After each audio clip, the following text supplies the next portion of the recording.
channel. If you're new here, welcome. So today we're going to be doing my 2018 December favorites. As I've said before, my favorites videos are my favorite videos to film just because I feel like it's very personable with you guys and I can interact with you a little bit more in the comments simply because we're talking about more of our interests and you guys can tell me what you've been loving and it's just a great conversation. So with that being said, quick disclaimer, I actually don't have that many favorites for the month of December, especially makeup favorites, simply because I had an allergic reaction that was on and off for about 2 weeks, so it didn't really give me a lot of time to experiment with new makeup, mostly because I was trying to figure out what I was already using that was making my eyes swell up into the size of tennis balls. So still not sure about that. Mystery is currently unsolved, but I'm determined to figure it out within like the next 2 weeks or so. So anyways, with that being said, if you guys are interested in seeing what I've been loving for the month of December, then just keep watching.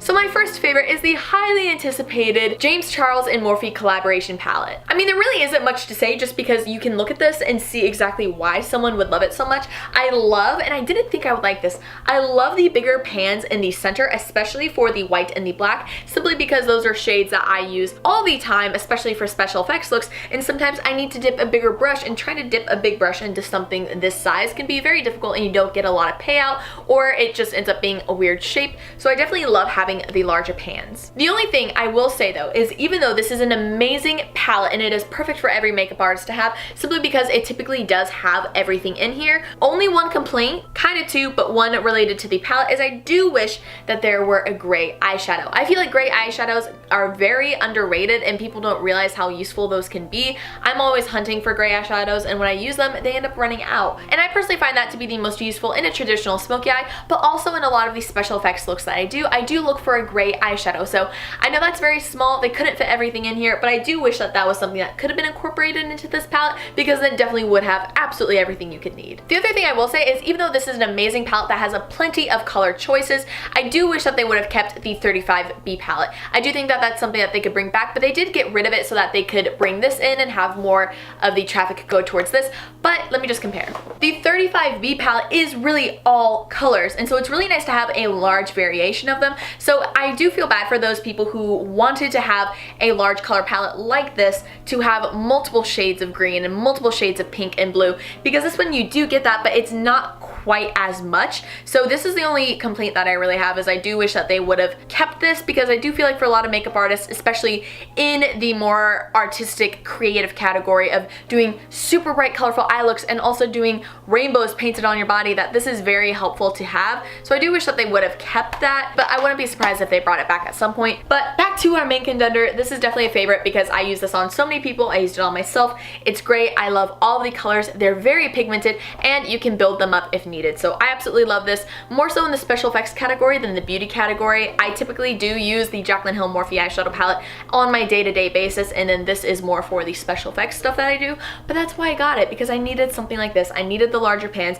so this is definitely a hit. If you guys were considering getting it, I highly recommend it. If you have a hard time getting it online, honestly, if possible, tried to go to an Ulta store, simply because whenever I got mine, they had plenty in stock, and that was in both the very beginning and then I also went again to check up on it a few months later. So if you can't get your hands on one of them, maybe try an Ulta store because they seem to have quite the large selection in store. My next favorite is a candle, and it is the Bath & Body Works Peppermint Marshmallow Candle. This is so amazing. When I went into Bath & Body Works to pick up some candles, I was with my mom and I had her smell and she didn't like it, but I loved it. So I just want to let you guys know, because you might have it burning in your house and someone's gonna be like, ew, what's that smell? And it's Madalyn Cline, she's not a fan. But in case you're curious what it does smell like, as the description says, it is made with peppermint and spearmint essential oils with notes of powdered sugar and marshmallow.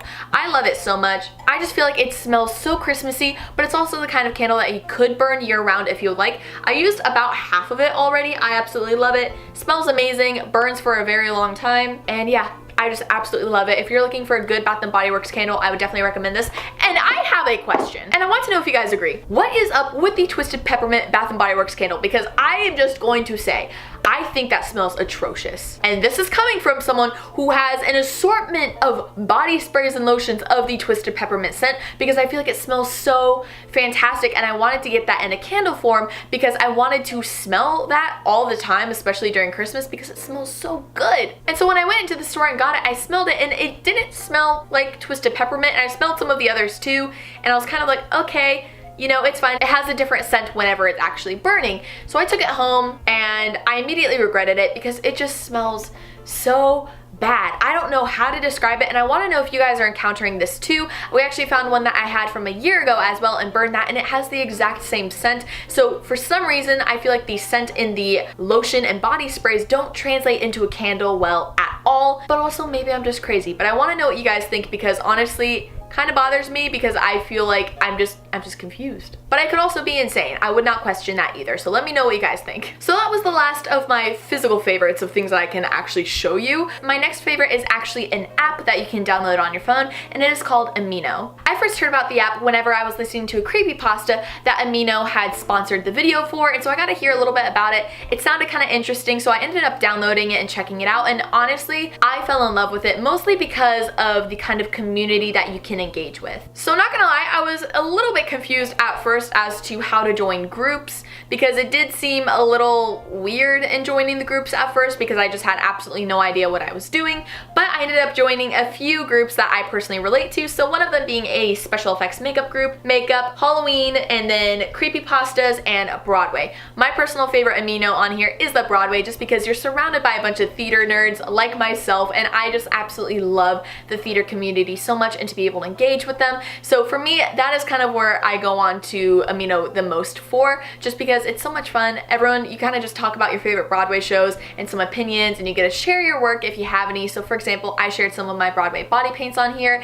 and it's just really cool. So I think if you guys want to engage with the community more and have it be a more condensed community than, for example, Instagram or Twitter, where you can really talk about your passions, then I definitely recommend the Amino app. My next favorite is actually a channel here on YouTube, and it is Michael Murphy's YouTube channel. And what I absolutely love about him is not only is he just probably the sweetest person or the sweetest internet personality, because I don't know him personally, he just seems truly joyful and funny, and he has so many dad jokes, which I appreciate from the bottom of my heart, but also he's insanely creative and passionate. He creates so many short films that are just absolutely gorgeous to watch. One of my favorite things is how he incorporates color into all of his short films to kind of evoke the emotion that you're supposed to be feeling in the film. And it's also really cool because he makes film specific videos, which is where he's talking about how he films short films or why he does it or the kind of process he goes through to prepare for it. And someone who went to cinema makeup school in Los Angeles to specifically learn how to do makeup for films,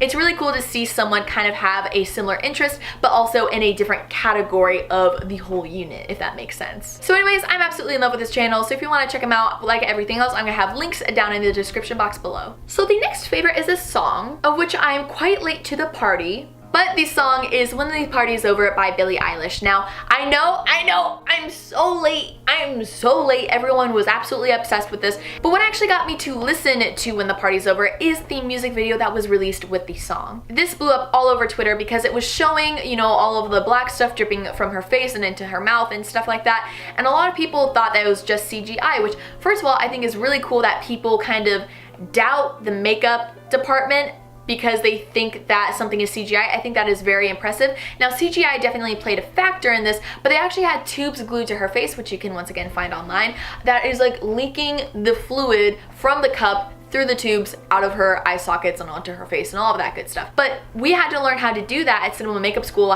making the latex tubing, have it attached, have a compressor to make blood and guts shoot out, and this is a very similar concept. It's just using a black liquid instead, and it's sucking it out of the cup and having it go through almost as if she's crying this black liquid. The song, fantastic, love it. Y'all should check it out. Also should check out the behind the scenes video because it's just as amazing. So my last two favorites are both TV shows, and the first one is Medici on Netflix. Medici is a mini-series on Netflix that stars Richard Madden, who played Robb Stark in Game of Thrones, and he is playing Cosimo Medici. Cosimo Medici was a banker in Florence, and he was a very large influence on the Duomo's creation, and I am absolutely obsessed with the Duomo. I think it is absolutely stunning. It is a beautiful work of art, and so if you guys are interested in Italian culture, then I definitely recommend checking out Medici. It is absolutely amazing. The acting is fantastic, and I was just so nostalgic looking at all of the buildings and the artwork, and it's so amazing and the storyline is fantastic. So if you guys are interested in a good TV show to binge watch, then I would recommend Medici. With that being said, I love Medici. Fantastic. Would recommend it 100 times. However, I would recommend Versailles a million times. Versailles is also a TV show which you can watch on Netflix. I believe you can watch season 1 and season 2.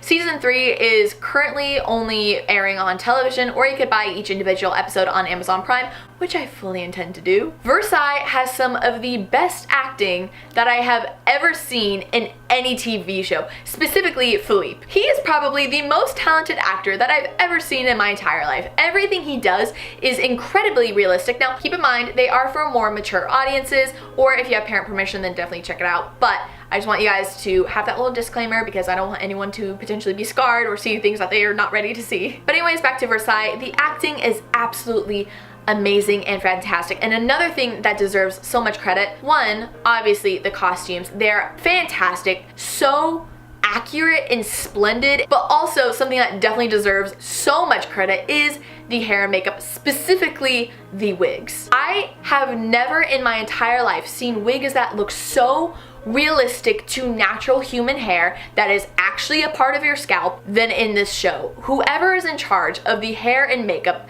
is absolutely amazing. They have done an amazing job because it is so realistic. You don't see any lace, you don't see anything that would make you think that is an actual wig on their head and not their real hair. I truly could not say enough amazing things about Versailles. It is probably one of my favorite TV shows of all time. I would even go to say that it is my favorite TV show of all time, right up there with Game of Thrones, just because the quality is absolutely amazing and it deserves more recognition. So anyways, that is it for my December favorites. Thank you guys so much for watching. I really hope you enjoyed it. Feel free to comment down below any of your favorites or anything that we might have in common. If you've either seen Versailles or Medici, or if you know about Michael Murphy, please let me know. I definitely like being able to connect with you guys in the comments. So anyways, with all that being said, I will see you guys in the next one. Bye!